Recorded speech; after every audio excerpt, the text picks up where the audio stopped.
So I got a question about emotional alchemy. How do we transform our lower emotions into gold? And thanks for that question. Leave some more in the comments if you have any thoughts. Love to hear from you. So when I asked my soul how to respond to this question, I got the response that the truth, the solution lies in your story.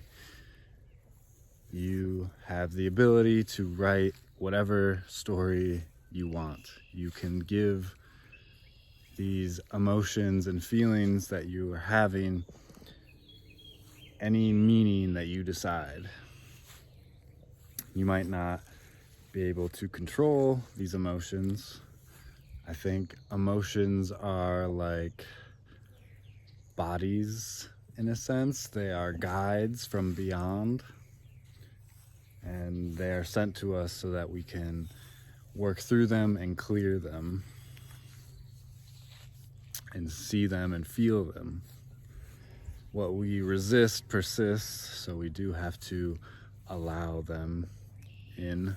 I like to think of the Rumi poem, "This Being Human is a Guest House," where he invites the crowd of sorrows in for a cup of tea, and really that's clearing you out for a new delight.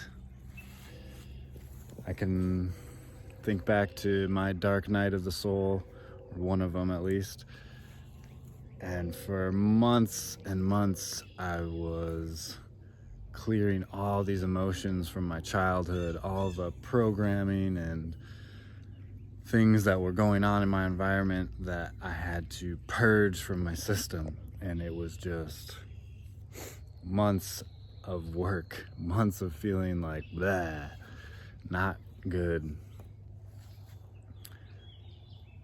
And I also think of emotions like waves, where there's a peak and then a draw, and then it could be a week later, a month later, there's another peak and another draw, and these emotions are going to come through like waves. So sitting in them and realizing that they're going to pass, it's all part of the process, is huge.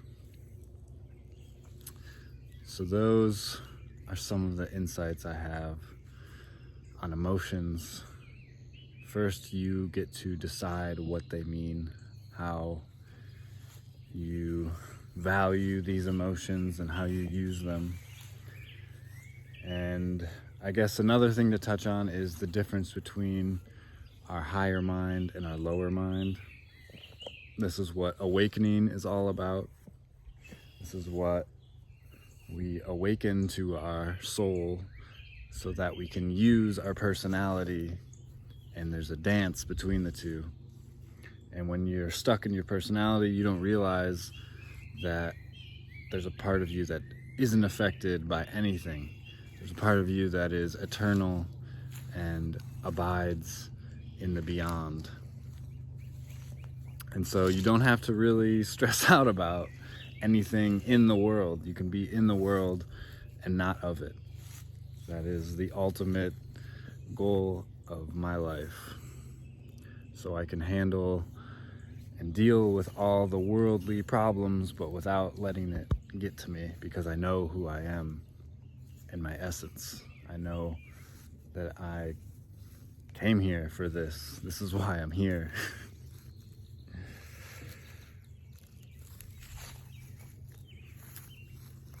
So that's why I start every day with meditation. I spend 10 to 20 minutes just sitting and feeling and letting all these things percolate and bubble up out of me. I feel them, and then if they need to come again, they will. And eventually I'll feel them to the point where they clear me out and I'm ready for something else. So those are a couple little insights on emotions. It's a wild time right now. As a collective, we're gonna go through a dark night, which is how we transform. This is how we move from the lower states that we feel in the air, in the collective, and we're all gonna go through this, and we're all gonna transform and move into higher states. So, hope that helps. Ciao.